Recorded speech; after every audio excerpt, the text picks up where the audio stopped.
Hello everyone, कैसे हो आप लोग। आई होप आप सब अच्छे होंगे। और आज हम बहुत दिनों के बाद आपसे इस व्लॉग के थ्रू मिल रहे हैं, क्योंकि मैं गई हुई थी मेरे देवर की शादी में। जैसे मैंने आप लोगों को लास्ट व्लॉग में मेंशन किया हुआ था, गांव में ना मैं आप लोगों के साथ व्लॉग शेयर कर सकती थी, बट मैं शेयर नहीं कर पाई थी। मैंने बहुत कोशिश की बट नहीं हो पाया, क्योंकि आप तो जानती कितना तेज लगन था कि 27 तक ही सब लगन था। और समझ लीजिए डेली शादियां थी। वैसे तो मुझे सब कुछ अटेंड नहीं करना चाहिए था, बट सब बहुत क्लोज के रिलेटिव्स थे और सबने बहुत प्यार से बुलाया था, तो मुझे जाना पड़ा।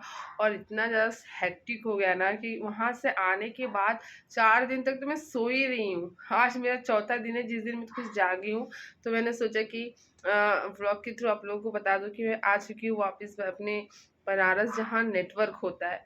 क्योंकि मैं जब गांव में थी वहाँ बिल्कुल नेटवर्क नहीं था, ना मैं पढ़ पा रही थी, ना मैं आप लोगों के साथ कनेक्ट कर पा रही थी, तो मैं कुछ शेयर भी नहीं कर पा रही थी आप लोगों के साथ। मुझे खुद को अच्छा नहीं लग रहा था। बट ऐसी सिचुएशन आ जाती है कभी कभी। और गांव जाने से ना मुझे ना गालों में ना बहुत सारे छाले हो चुके हैं, जिसकी वजह से मैं अच्छे से प्रोनाउंस भी नहीं कर पा रही हूँ, बोल भी नहीं पा रही हूँ, मुंह तक नहीं खोल पा रही हूँ। इनफैक्ट मैंने 3 दिनों तक कुछ खाया भी नहीं है इन छालों की वजह से। आज कैसे तैसे मैंने खिचड़ी खाई है, वो भी खाना नहीं हो रहा था। और पढ़ाई का, और आप लोग की पढ़ाई कितनी हो चुकी है मुझे ज़रूर शेयर कीजिएगा। पढ़ाई का जैसे मैं शादियों की वजह से इतने सारे रिलेटिव गेस्ट आते हैं ना, तो पढ़ना थोड़ा सा मुश्किल हो जा रहा था। मैंने 5-6 दिन 1 वीक मैंने तो बिल्कुल पढ़ाई नहीं की है, और उसका मुझे बहुत ज़्यादा बुरा लगा। 10 दिन पहले मैं गाँव चली गई थी, तो जहाँ तक मैंने 1 वीक पढ़ाई की, उसके बाद से फिर बिल्कुल सब गेस्ट रिलेटिव्स ननन्स वगैरह सब आ गई, तो फिर पढ़ नहीं पाई मैं। मैंने बहुत कोशिश की बट नहीं हो पाया। फिर मैं वापस आ चुकी। फिर मुझे यहाँ आने के बाद पता चला कि स्टेज की मतलब एक्सपेक्टेड डेट आ चुकी है, जो 20 मई है। और बहुत सारे लोगों को ऑलरेडी पता होगा। और मुझे आने पे पता चला तो बहुत ज़्यादा शॉकिंग हुआ, क्योंकि वहाँ इतना कम नेटवर्क होता है ना कि मैं सोशल मीडिया से बिल्कुल एकदम दूर थी। मुझे ये तक पता नहीं चल रहा था कि क्या अपडेट्स आखिर है।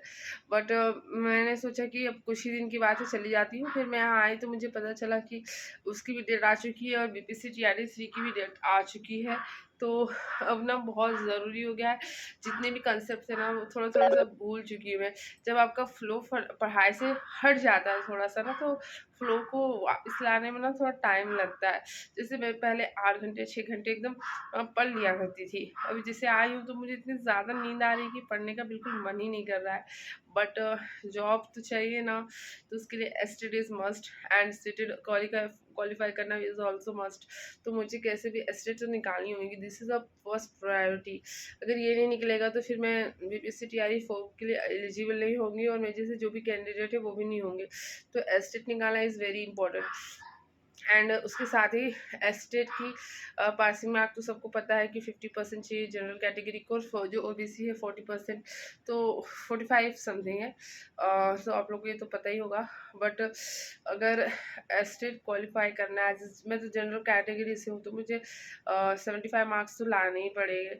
तो जो मेरा मेन सब्जेक्ट है वो है मैथ्स, जिसमें बहुत ज़्यादा रिवीजन और प्रैक्टिस की ज़रूरत होती है, और फॉर्मूलेज तो बिल्कुल ऐसे रट्टी होने चाहिए।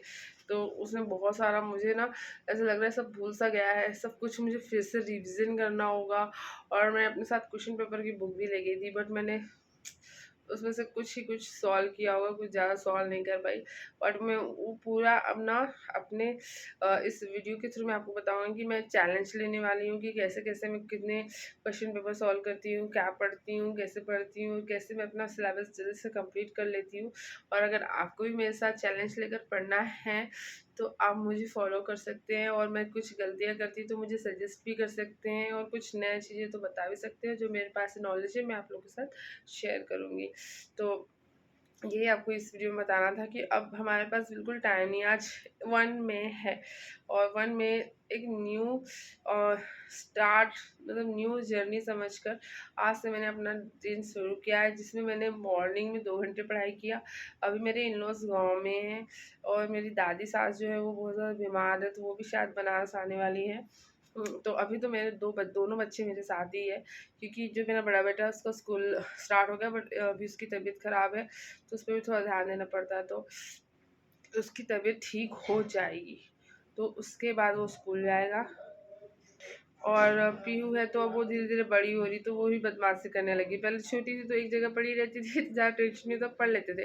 अब जैसे जैसे वो बड़ी हो रही तो बहुत ज़्यादा नॉटी हो रही है और बहुत ज़्यादा परेशान कर रही। तो दिन में जैसे मेरे इन लॉज रहते थे तो बच्चों को संभाल लेते थे, तो तीन तीन दो घंटा मैं पढ़ लेती थी दिन में।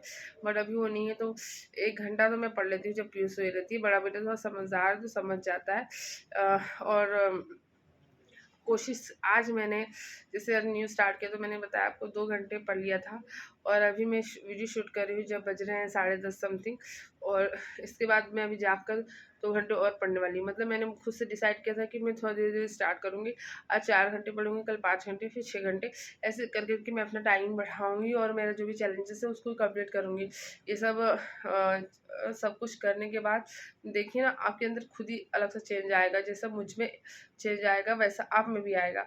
और हम दोनों अगर हम और आप मिलकर पढ़ेंगे तो बिल्कुल कुछ ना कुछ अच्छा कर लेंगे और एक दूसरे को मोटिवेट भी कर सकते हैं। और आप लोग के साथ अपनी बातें शेयर करने में मैं खुद मोटिवेट होती हूँ और खुद पढ़ती हूँ। मुझे ऐसा लगता है कि हाँ, कोई मुझे देख रहा है तो मुझे पढ़ना चाहिए, मुझे एग्ज़ाम क्लियर करना चाहिए। प्लस मैं खुद के लिए मुझे एग्ज़ाम क्लियर करना बहुत ज़रूरी है, क्योंकि एग्ज़ाम क्लियर करना सिर्फ मेरे लिए ही इंपॉर्टेंट नहीं है, मेरे साथ बहुत सारे लोग जुड़े हैं, उनके लिए भी एग्ज़ाम बहुत ज़रूरी है। क्योंकि मेरी जो जॉब है वो लगना बहुत ज़रूरी है, क्योंकि बहुत से लोग हैं जो जानते हैं कि मैं प्रिपरेशन कर रही हूँ और मेरे रिजल्ट का वेट कर रहे हैं। और अगर मुझे जॉब नहीं लगे ना, सच में मुझे ना, मैं इमेजिन नहीं कर सकती इतने ताने पड़ने वाले हैं ना। ताने की छोड़ो, इतनी शर्म आने वाली है, ऐसा लगेगा कि सही में डूब के मर जाओ। बट वो नौबत ना आए, ईश्वर करे कि मेरी जॉब लग जाए और आप लोग भी जो भी मेहनत करें सबकी जॉब लग जाए और एस्टेट अच्छे से क्वालिफाई करके बीपीएससी टीआरई में अपनी एक सीट सेलेक्ट कर लेंगे।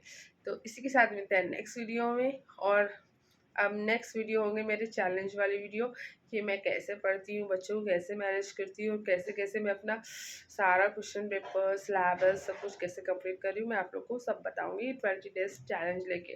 वैसे तो 20 is expected date, but may be 20-30 के बीच ये हो ही जाएगा, क्योंकि इलेक्शन की वजह से नहीं हो रहा था। अब इलेक्शन का जैसे भी हो वो करवा लेंगे, एक्सपेक्टेड डेट दे दी है तो हो ही जाएगा, तो यही मान कर चलिए। तो चलिए इसी के साथ मिलते हैं नेक्स्ट वीडियो में और कुछ इन्फॉर्मेटिव चीज़ें आप लोग के साथ शेयर करूँगी। तब तक वीडियो को लाइक शेयर एंड सब्सक्राइब कर दीजिए। Bye guys.